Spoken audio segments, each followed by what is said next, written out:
নমস্কাৰ। প্ৰদীপ কুমাৰ নায়কৰ কবিতা তুমি কৃষ্ণচূড়া হৈ ফুলি আছা। তুমি কৃষ্ণচূড়া হৈ ফুলি আছা মোৰ আন্দোলিত বুকুত, কোমল দদৰ মূৰ্ছনাত সমীৰেণৰ মৃদু স্পৰ্শত, লাৱনী দেহৰ ভাজত তুমি যেন মন মোহিনী, টিকটিকীয়া ৰঙা ওঠৰে ভুৱন ভুলোৱা হাঁহি, ভুৱন ভুলোৱা হাঁহি। সেউজীয়াৰ আৰে আৰে হেঙুলীয়া আভাৰ শোভা, তুমি সৃষ্টিৰ হিৰণময়ী প্ৰভা, তুমি সৃষ্টিৰ হিৰণময়ী প্ৰভা।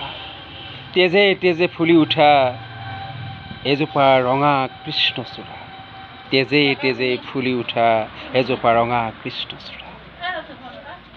তোমাৰ বাবে মোৰ সৃষ্টি, তুমি ৰং সিঁচি সিঁচি ৰঙীন কৰিলা দুচকু, তুমি ৰং সিঁচি সিঁচি ৰঙীন কৰিলা দুচকু। মোৰ এই অনুপমা পৃথিৱীত তুমি কৃষ্ণচূড়া হৈ ফুলি আছা মোৰ ৰক্তিম বুকুত, মোৰ ৰক্তিম বুকুত। ধন্যবাদ।